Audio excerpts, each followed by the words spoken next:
En diciembre del 2025 vimos un duelo intrigante en la división de las 122 libras, porque el monstruo japonés Naoya Inoue se enfrentó al joven y talentoso Alan David Picasso en Arabia Saudita. Pero, antes de que sonara la primera campana, la narrativa del combate ya se estaba escribiendo desde los pasillos de los vestidores bajo una nube de confusión y sospecha. El tema del vendaje de Inoue volvió a salir a la luz, tal y como ocurrió por ejemplo contra Stephen Fulton, alimentando teorías sobre su ventaja competitiva. Pero, al analizar los hechos de manera fría y con objetividad sobre todas las cosas, la realidad es mucho más simple. Lo que ocurrió fue un choque de burocracias y tradiciones técnicas. Así que hablemos un poco de ello, porque para entender la perspectiva de los boxeadores en este conflicto, hay que comprender que el boxeador muchas veces no se vende a sí mismo, y si bien Inoue lo ha hecho en el pasado, también hay otros boxeadores que lo han hecho, tal y como es el caso, por ejemplo, de Anthony Yarde, quien se enfrentaba a Vito Benavidez y se vendó solo. Ya vimos cómo le fue a Yarde. Ahora, hablando del equipo de Inoue, liderado por Shingo Inoue, utiliza una técnica de vendaje estándar en la Comisión de Boxeo de Japón. Y repito, vendaje estándar en la Comisión de Boxeo de Japón, un método que implica el uso de capas alternas de gasa y cinta adhesiva, una práctica que busca proteger la integridad ósea de un pegador, como lo es el nipón en este caso. Y sí, hay que escuchar con atención estas palabras: busca proteger la integridad ósea de un pegador, es decir, que se busca que el boxeador con mayor pegada no se rompa la mano y pueda pegar con todas sus fuerzas.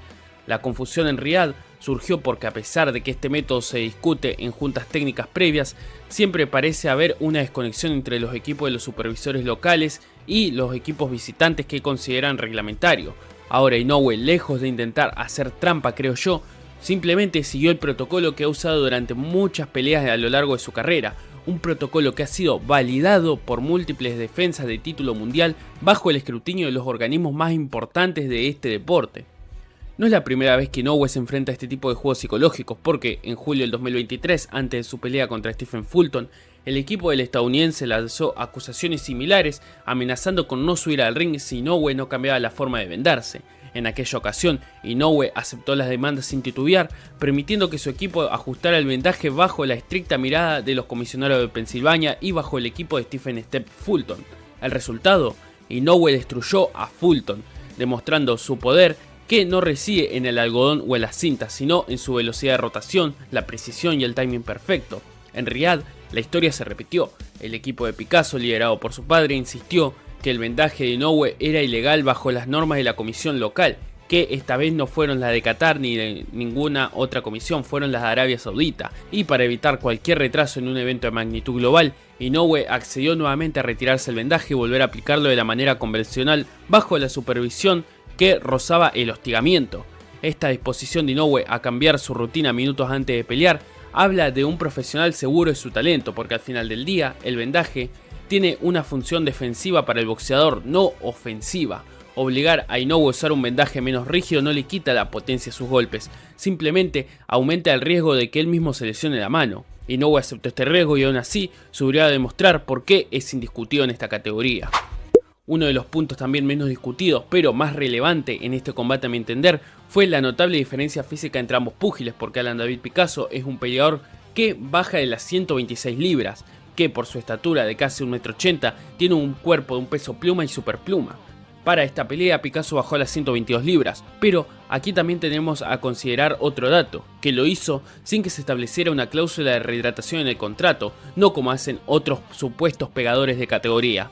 Esto permitió que el mexicano subiera al ring con una ventaja de peso sustancial sobre Inoue, quien es un peso super gallo natural y que incluso a veces parece ser más pequeño que un super gallo, al menos en esta categoría. Esta ventaja física creo yo que es el escudo principal de Picasso, porque durante los dos asaltos el mexicano absorbió impactos que habrían noqueado a cualquier otro peleador en la categoría.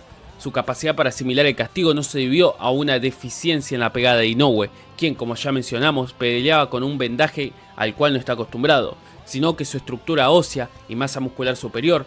Picasso estaba allí para no ganar cada intercambio, sino para resistir. Al no haber cláusula de rehidratación, vimos simplemente un boxeador que era mucho más grande frente a otro, independientemente de las diferencias que haya en cuanto a lo técnico, donde el impacto del nipón, aunque preciso, se encontraba con una masa física mucho más densa de lo habitual.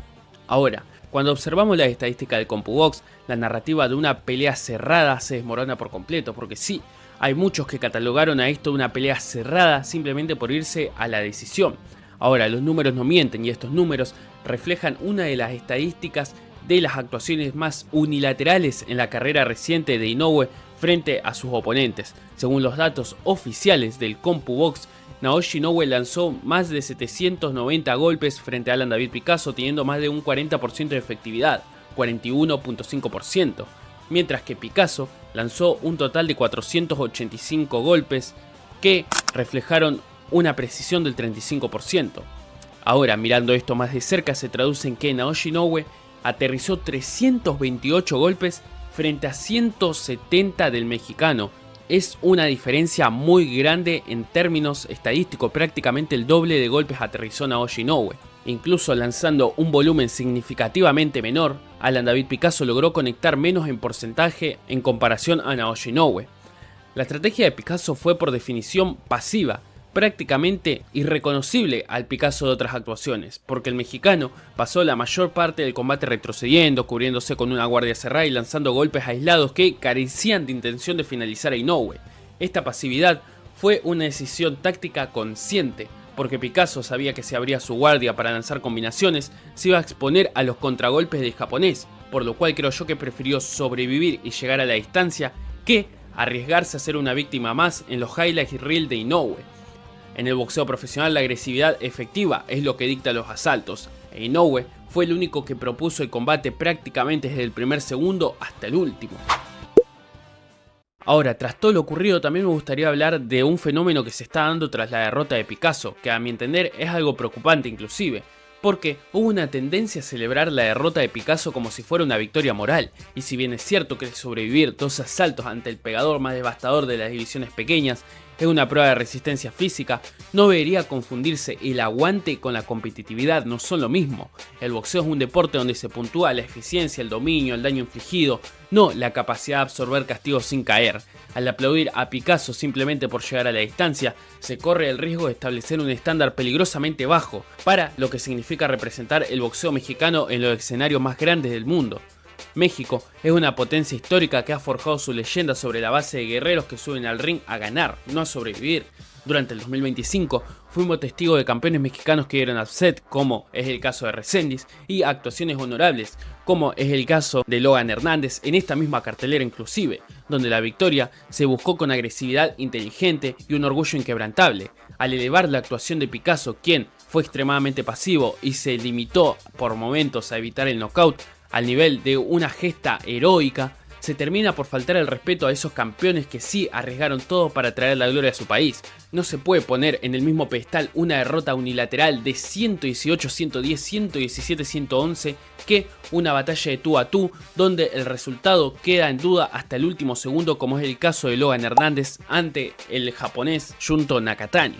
El estilo mexicano se caracteriza por valentía, pero también por propuesta ofensiva. Picasso, al refugiarse en la ventaja de peso y en una guardia ultra defensiva, renunció a la esencia misma del boxeo nacional mexicano. Celebrar esta actitud es conformismo puro, y si el boxeo mexicano quiere seguir siendo el estándar de oro de este deporte, como lo está haciendo en la actualidad con un total de 8 campeones del mundo, debe exigir a sus representantes que compitan, no que simplemente resistan. Aplaudir una actuación tan deficiente en términos de ataque es diluir la rica historia de una nación que no se conforma con perder por poco, sino que exige excelencia, como ha sido en el caso de otros boxeadores. Sin embargo, Alan David Picasso merece respeto por su capacidad de aguante. Su desempeño aún así dejó mucho que desear para alguien que aspiraba a destronar al rey libra por libra. La pasividad reflejada en el CompuBox y la falta de ambición ofensiva confirmaron que su meta era terminar de pie y no ganar la pelea. Al final de la noche, las tarjetas de los jueces fueron un reflejo de la realidad. Naoya Inoue sigue en un nivel donde muy pocos pueden siquiera competir. Su grandeza no depende de un vendaje, sino del talento que aparece una vez por generación. La victoria por decisión unánime fue clara, contundente y sobre todo justa, cerrando un capítulo más en la carrera de ambos. Pero tú, ¿estás conforme con la actuación de Alan David Picasso o esperaba más por parte del mexicano en el caso de que sea tu compatriota? Me gustaría leerlo en los comentarios y espero verlos a todos en una próxima entrega de Safari Boxing. Muchas gracias.